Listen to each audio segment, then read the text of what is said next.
Bapak Ibu saudara sekalian yang dikasihi oleh Tuhan, sebelum kita membaca dan merenungkan sabda Tuhan, mari kita bersama-sama berdoa. Bapa kami yang ada di dalam kerajaan surga, hati kami penuh dengan ucapan syukur karena Tuhan yang bangkit itu mengasihi kami. Kami telah siap Tuhan duduk di sekitar firman Tuhan.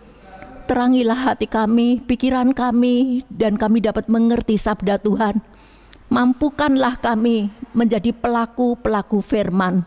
Urapi kami semua dengan Roh-Mu yang kudus. Tuhan hadir di tengah-tengah kami, berkenan memberi apa yang kami perlukan. Dengarkanlah doa kami. Di dalam nama Yesus Kristus, Tuhan dan Juru Selamat kami yang hidup, kami berdoa. Amin.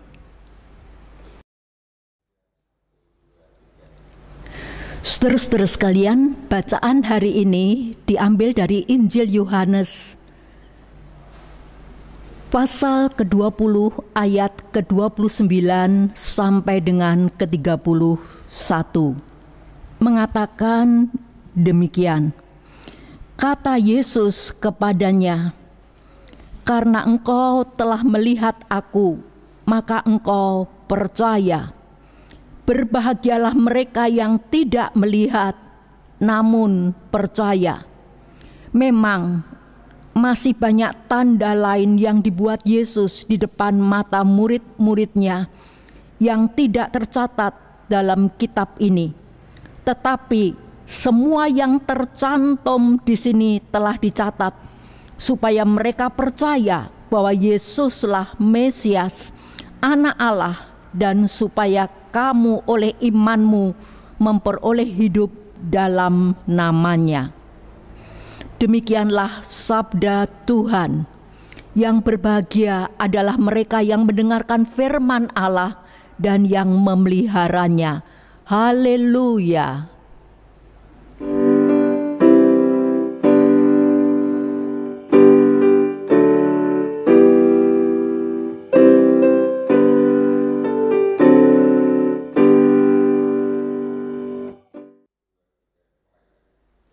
Bapak, Ibu, saudara-saudari yang dikasihi oleh Tuhan, selamat Paskah. Hari ini kita masuk pada Minggu Paskah kedua, dan firman Tuhan pada pagi hari ini yang akan kita renungkan bersama diberi tema "Aku percaya, maka aku bersaksi". Jemaat yang dikasihi oleh Tuhan, Yesus Kristus yang bangkit dari kematian itu hanya menampakkan dirinya kepada orang-orang yang dikasihi dan mengasihinya. Perikop Injil Yohanes pasal ke-20 ayat ke-24 sampai dengan ke-29. Yesus menampakkan diri kepada Thomas, seorang dari 12 murid Yesus Kristus. Peristiwa penting yang menjadikan Thomas disebut Thomas yang tidak percaya ialah ketidakpercayaannya bahwa Yesus sudah bangkit. Jemaat, apakah ada di antara kita yang seperti Thomas? Tidak percaya bahwa Yesus Kristus sudah bangkit dari kematian. Apakah saudara tahu ada ajaran yang mengatakan yang pertama, Yesus Kristus tidak pernah bangkit dari kematian karena yang mati di salib itu adalah salah satu murid Yesus. Yang kedua, Yesus tidak pernah bangkit dari kematian karena saat beliau menderita di salib, beliau pingsan dan tidak pernah mengalami kematian. Dan ada orang yang percaya ajaran itu. Saudara, kalau kita melihat kalender kita tertulis hari Jumat 8 April 2020, dikatakan di sana wafat Yesus Kristus. Tetapi pada hari Minggu tanggal 10 April 2020 tidak ada tulisan Yesus Kristus bangkit. Saudara sekalian, banyak orang hanya tahu Yesus Kristus wafat dan tidak mengalami kematian. Tetapi saya percaya Yesus Kristus pernah lahir, wafat, dan bangkit dari kematian. Kematian dan kebangkitannya melahirkan kita kembali, dan kita dipanggil kepada suatu hidup yang penuh pengharapan. Kita dipanggil kepada suatu hidup yang penuh pengharapan, yang hidup, pengharapan yang tidak pernah mati. Itulah yang ditulis di dalam surat 1 Petrus 1 ayat ketiga. Terpujilah Allah dan Bapa Tuhan kita Yesus Kristus, yang karena rahmat-Nya yang besar telah melahirkan kita kembali oleh kebangkitan Yesus Kristus dari antara orang mati kepada suatu hidup yang penuh pengharapan. Jemaat kekasih Kristus, waktu Yesus menampakkan diri kepada murid-muridnya yang lain, waktu itu Thomas Alpa, Injil Yohanes 20 ayat ke-24.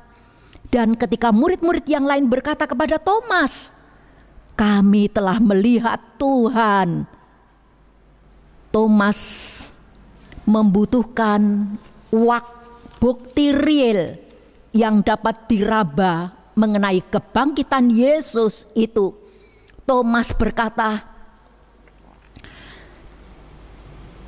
"Jikalau aku sudah meraba bekas paku pada tangannya dan mencucukkan jariku pada bekas paku itu dan mencucukkan tanganku pada lambungnya, barulah aku percaya kalau Yesus Kristus sudah bangkit." Saudara, Thomas tidak percaya akan kebangkitan Yesus Kristus. Tetapi berdasarkan anugerah Tuhan, 8 hari kemudian Yesus menampakkan diri lagi kepada murid-murid plus Thomas. Dan Yesus memberi kesempatan kepada Thomas untuk menyaksikan kenyataan tubuhnya. Dan Thomas berseru, "Ya Tuhan dan Allahku." Injil Yohanes 20 ayat 24. Seruan itu adalah suatu pengakuan iman, dan dengan seruan itu Thomas menjadi orang pertama yang secara tegas dan jelas menyatakan bahwa Yesus adalah Tuhan, Yesus adalah Allah. Saudara sekalian, di dalam kebaktian hari Minggu, ketika kita berdiri mengikrarkan pengakuan iman kita, di sana dikatakan, "Aku percaya kepada Yesus Kristus dan Dia adalah Tuhan kita." Yesus adalah Tuhan. Artinya Yesus adalah pemilik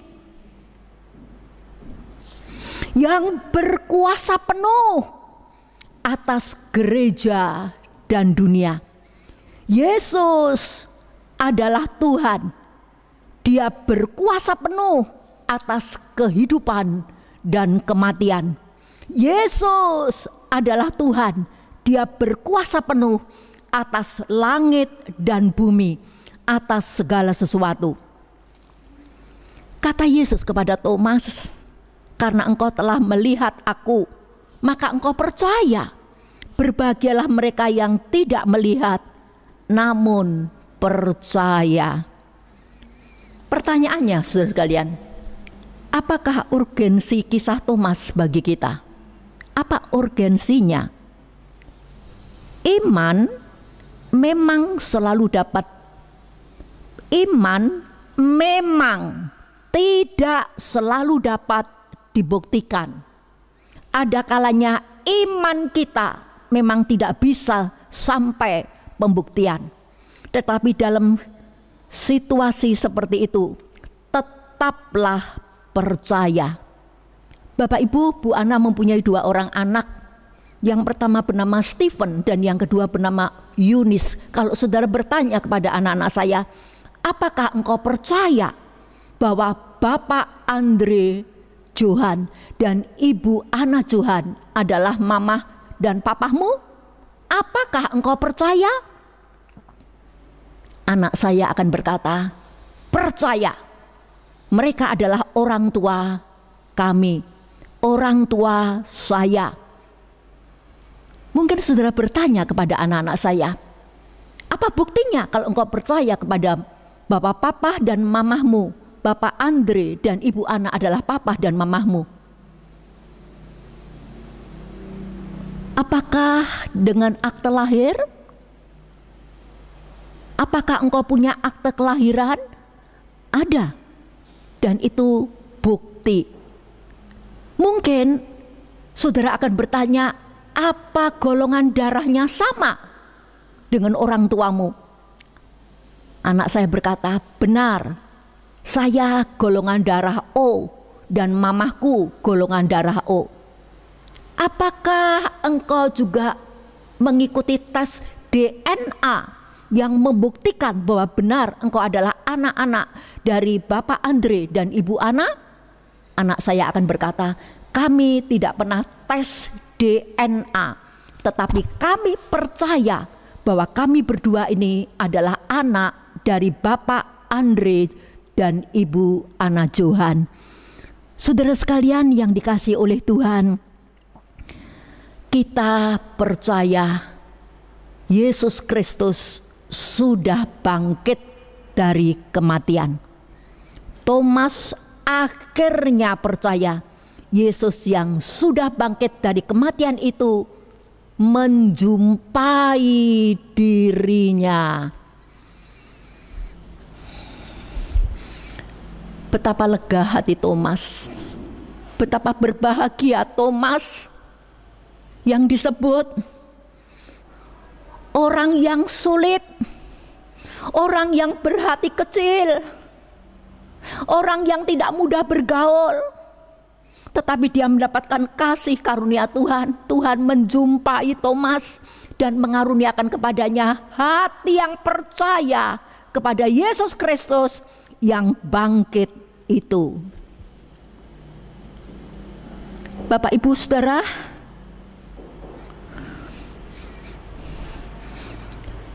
Thomas percaya Yesus sudah bangkit dari kematian, dan dia yang bangkit dari kematian itu berkata, kamu akan menjadi saksiku di Yerusalem, di Yudea, di Samaria, sampai ke ujung bumi. Itulah yang ditulis di dalam kitab Kisah Rasul pasal pertama ayat ke-8. Saudara sekalian, kita ditunjuk untuk bersaksi tentang siapa Kristus yang bangkit itu dan apa yang telah diperbuatnya. Kita diangkat menjadi saksi atas hidup dan karya Kristus. Apakah saudara tahu, bersaksi itu tidak mudah, bersaksi itu susah, bersaksi itu tanggung jawab kita. Bersaksi itu tidak sama dengan berbicara tentang Kristus. Bersaksi tidak sama dengan bercerita tentang Kristus, tetapi bersaksi adalah memperlihatkan sebuah gaya hidup Kristus. Rasul Yohanes bersaksi dengan cara mengarang sejumlah buku, dan tujuannya adalah Mari kita membaca Injil Yohanes pasal ke-20 ayat ke-31. Supaya kamu percaya bahwa Yesuslah Mesias, Anak Allah, dan supaya kamu oleh imanmu memperoleh hidup dalam namanya. Perhatikan kedua tujuan itu, supaya orang menjadi percaya, dan yang kedua supaya orang memperoleh hidup dalam Kristus. Apa artinya supaya orang memperoleh hidup dalam Kristus? Yaitu supaya orang memperoleh gaya hidup Kristus. Yang menjadi pertanyaan saudara sekalian, apa gaya hidup Kristus? Ketika beliau ada di atas muka bumi ini, beliau mempunyai gaya hidup seperti apa? Gaya hidup Kristus antara lain, beliau sederhana, teduh, damai, adil, tidak pilih kasih, jujur, suka memaafkan, tidak mata duitan, suka berbagi. Apakah kita bergaya hidup begitu? Ataukah kita mengaku diri Kristus sudah menyelamatkan kita dan kita telah menjadi miliknya, tetapi kita tidak mempunyai gaya hidup Kristus? Saudara sekalian, dalam situasi kondisi seperti ini, masa-masa yang sulit karena Corona-19,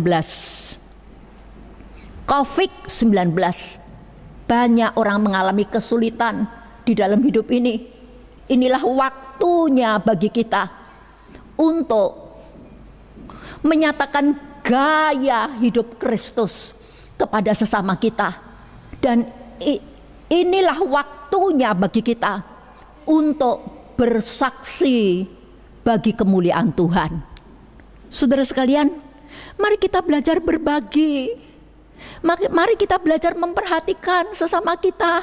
Seperti Kristus ketika hidup di dalam dunia ini mempunyai satu gaya hidup, suka berbagi, suka memperhatikan manusia yang mengalami kesulitan di dalam hidup ini. Bapak Ibu, itulah yang ditulis di dalam kitab Injil Yohanes pasal 20 ayat yang ke-31. Cara Yohanes bersaksi kepada dunia ini. Pertanyaannya, bagaimanakah cara Thomas bersaksi? Thomas bersaksi dengan cara yang pertama, dia menjadi perintis pekabaran Injil ke kerajaan Partia yang kini menjadi wilayah Iran dan Irak. Pada mulanya, saudara sekalian, daerah Irak dan Iran itu adalah daerah Kristen. Tetapi bagaimana keadaannya sekarang? Bagaimanakah situasinya sekarang? Kita tidak tahu persis, tetapi yang jelas apa yang dilakukan oleh Thomas, dia menjadi perintis pekabaran Injil ke kerajaan Partia. Yang kedua, menurut tradisi gereja di India, Thomaslah yang pertama kali membawa berita Injil ke India Selatan, sehingga lahir gereja Martoma.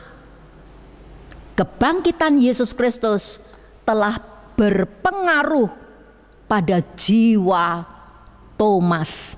Dari orang yang sulit, orang yang kecil hatinya, orang yang tidak gampang untuk percaya, dibangkitkan dan akhirnya dia mempunyai semangat hidup yang besar.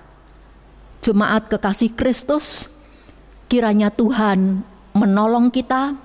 Pertama, percaya kepadanya, mempercayakan hidup kepada Dia yang hidup, yang sanggup memimpin masa depan kita, bahkan memegang masa depan kita. Dan yang kedua, kita bersedia menjadi saksinya, yaitu mempertontonkan kepada orang-orang yang ada di sekitar kita gaya hidup Kristus. Tuhan memberkati saudara sekalian. Amin. Mari kita berdoa. Bapa kami yang ada di dalam kerajaan surga, Tuhan, Engkau mengasihi Thomas yang tidak gampang percaya, yang senantiasa minta bukti. Mungkin orang berkata Thomas seorang yang kritis, tetapi Thomas memang telah dijumpai oleh Tuhan, dan kami mau setiap kami boleh berjumpa dengan Tuhan secara pribadi. Ketika kita membaca firman dan merenungkannya, ketika kami bertemu dengan orang-orang secara khusus yang membutuhkan, kami boleh berjumpa dengan Tuhan. Tuhan, tolonglah kami supaya kami anak-anak-Mu ini mempunyai gaya hidup Kristus dimanapun Tuhan menempatkan kami. Engkaulah guru agung kami yang sudah bangkit itu, dan kami perlu belajar untuk berjalan mengikuti Tuhan, menjadi pengikut Kristus.